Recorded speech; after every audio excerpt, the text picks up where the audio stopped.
जैसा कि आपने वीडियो के टाइटल में देख ही लिया होगा कि ये पॉडकास्ट डोमेस्टिक वायलेंस एक्ट और उसके मिस यूज़ केसेस के बारे में और अतुल सुभाष केस के बारे में भी है। लेकिन पॉडकास्ट को शुरू करने से पहले मैं अपने आप का परिचय देना चाहूँगा कि मेरा नाम एडवोकेट सोमेश वैद्य है। मैं एमपी हाई कोर्ट में प्रैक्टिस करता हूँ। मेरे साथ जो आज एक और वकील हैं डॉक्टर रोहित कुमार श्रीवास्तव, जो कि खुद दिल्ली हाई कोर्ट में प्रैक्टिस करते हैं और एनसीआर के और भी कोर्ट्स में प्रैक्टिस करते हैं। दोस्तों, इस पॉडकास्ट का करने का मेन पर्पस जो था वो था लोगों में ज़्यादा जानकारी देना और लोग कैसे इस मिसयूज़ केसेस से बच सकते हैं, और जो एक एजुकेशन कंटेंट गैप है हम उसको भी कम करना चाहते हैं इस पॉडकास्ट सीरीज के through. Between lawyers and layman, right? Yes. आम आदमी को ज़्यादा, क्योंकि आम आदमियों में ज़्यादा कमी है इस टेक्निकलिटीज ऑफ लॉ की, क्योंकि करेक्ट। न्यूज़ में हम सुनते तो हैं कि लोग मिसयूज़ कर रहे हैं, औरतें मर्द के खिलाफ यूज़ कर रही हैं, लेकिन लोगों को जानकारी नहीं होती कि उनके खिलाफ कैसे यूज़ करा जा सकता है। तो हमारा यही कोशिश है कि इस पॉडकास्ट सीरीज के थ्रू हम उस चीज़ में थोड़ा हेल्प कर सकें। करेक्ट।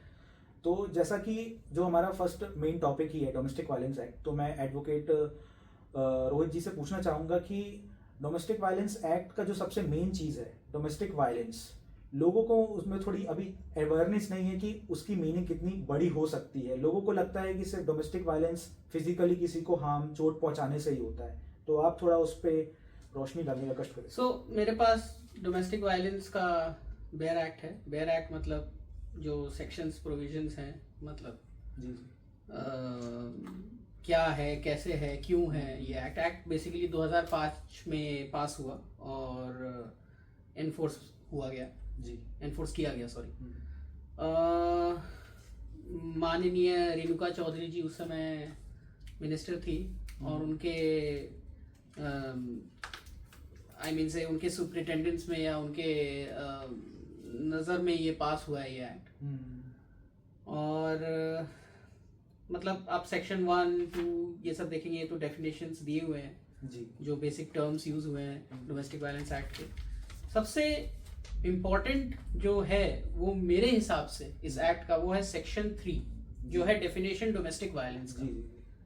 लेमन जो लॉयर्स नहीं है वो ये सोचते हैं डोमेस्टिक वायलेंस मतलब मारपीट और घर से बाहर निकाल दिया और बीवी को बाहर रख दिया। इनफैक्ट बीवी नहीं, मतलब कुछ भी, मतलब डोमेस्टिक वायलेंस हुआ, घर पे किसी ने किसी को मार दिया।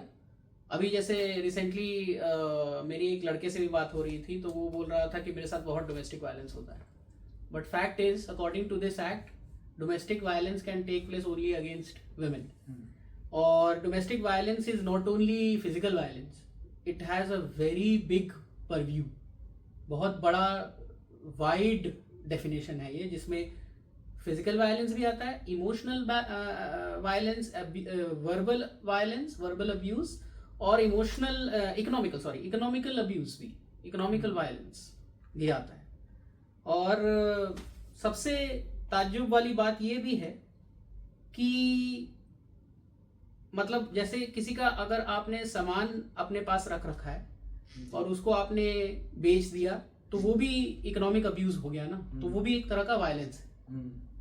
तो that is something which is really important and I think the lawmakers were very discerning when they wrote down this definition. So now I would suggest to break up this podcast into 2 parts, for man and for women. ठीक है। So उससे पहले मैं एक आपसे question पूछना चाहूँगा कि जो आपने अभी तक डोमेस्टिक वायलेंस की डेफिनेशन बताई, मैं चाहता हूँ कि आप लोगों को थोड़ा फाइनेंशियल अब्यूज़ को और एग्जांपल लेके बताएं, क्योंकि मेरे को लगता है कि आम जनता में उतना अवेयरनेस नहीं है कि इसको भी एक डेफिनेशन में डाला जा सकता है डोमेस्टिक वायलेंस के। अब जैसे जो डेफिनेशन दिया है इकोनॉमिक अब्यूज का, फाइनेंशियल अब्यूज, राइट, तो उसमें लिखा हुआ डेप्रिवेशन ऑफ एनी इकोनॉमिक और फाइनेंशियल रिसोर्सेज। मतलब मैंने शादी की और मैं आपको खाना पीना नहीं देता हूँ घर में। अच्छा जी। मैंने शादी की, मैं आपको बेसिक नीड्स नहीं दे रहा हूँ जो मेरे पास है रिसोर्सेज। तो कल को अगर मैंने शादी की और मैं अगर अपने लिए कपड़ा खरीद रहा हूँ तो मुझे लड़की के लिए भी कपड़ा खरीदना पड़ेगा, क्योंकि अगर मैं नहीं खरीदूंगा तो वो एक तरह का इकोनॉमिक अब्यूज है। और वो डोमेस्टिक वायलेंस में कंप्लेन कर सकती है एक वाइफ। एग्जैक्टली। अच्छा, तो खैर जो प्रोसीजर है वो तो मैं we will deal with that in the next part. जी जी बिल्कुल बिल्कुल। अब रोहित जी हम आते हैं विमेन वाले पार्ट में। आपने ये तो समझा दिया कि विमेन के अगेंस्ट क्राइम किस चीज को कंसिडर करा जा सकता है डोमेस्टिक वायलेंस एक्ट में। आपने डोमेस्टिक वायलेंस की डेफिनेशन बता दी। मैं अब ये चाहता हूँ कि अगर किसी महिला के खिलाफ डोमेस्टिक वायलेंस होता है तो क्या एक्शन ले सकती है इस एक्ट के अकॉर्डिंग।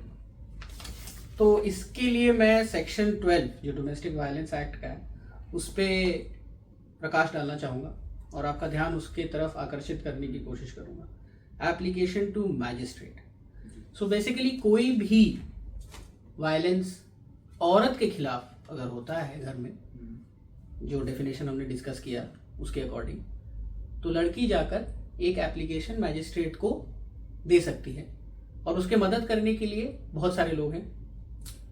आप उसके मदद करने के लिए प्रोटेक्शन ऑफिसर्स हैं, वो पुलिस में जाकर कंप्लेंट डाल सकती है, फिर डोमेस्टिक इंसिडेंस रिपोर्ट भी बनेगा और ये सब जरूरत भी नहीं है, सीधा एप्लीकेशन भी मैजिस्ट्रेट के यहाँ जाके फाइल हो किया जा सकता है। और बेसिकली जब ये फाइल करने जाएगी तो वो एक लॉयर की भी मदद ले सकती है, एडवोकेट की भी मदद ले सकती है और वो एक एप्लीकेशन अंडर सेक्शन 12 डाल देगी लड़के के खिलाफ या लड़के के परिवार वालों के खिलाफ। परिवार मतलब सब कोई, माँ बाप भाई बहन अंकल, जो भी उस घर में रह रहा हो। अच्छा, मतलब डोमेस्टिक वायलेंस एक्ट में जो कंप्लेंट है वो सिर्फ हस्बैंड के खिलाफ नहीं हो सकती, और भी फैमिली मेंबर्स है सबके खिलाफ हो सकती है। एग्जैक्टली। चाहे वो फीमेल हो चाहे वो मेल हो। Exactly ji.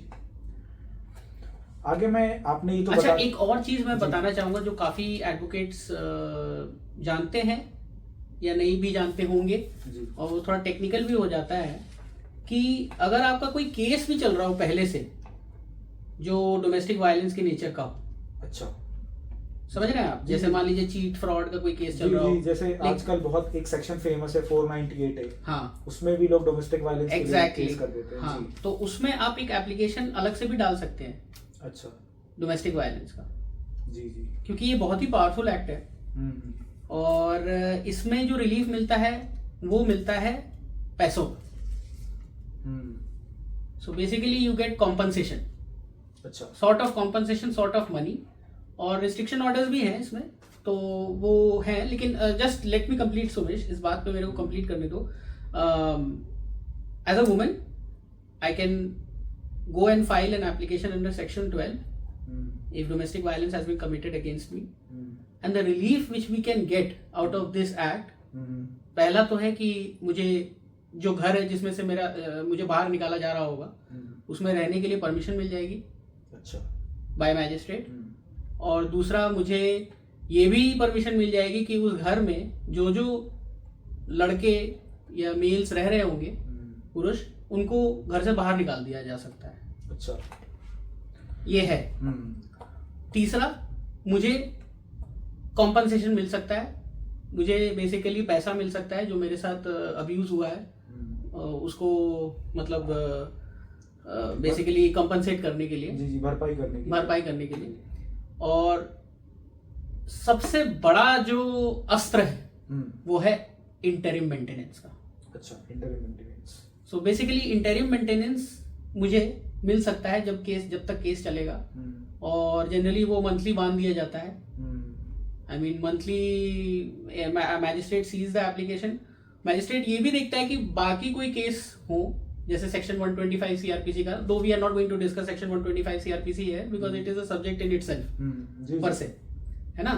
बट जो बेसिकली डीवी एक्ट का इंटरिम मेंटेनेंस है वो पहले ही बांध दिया जाता है, और वो काफी डेंजरस है क्योंकि वो एक्स पार्टी भी बंध जाता है, मतलब बिना ऑपोजिट पार्टी को सुने, और जो प्रिंसिपल ऑफ नेचुरल जस्टिस है वो वहीं वायलेट हो जाता है। बट अगर ये तभी होता है, मतलब जनरली लड़के ने अगर कोई कोताहत बरती हो, मतलब लड़के ने ठीक से रिप्लाई फाइल्स नहीं किए हुए हो या वो कोर्ट नहीं आ रहा है, राइट? जी जी।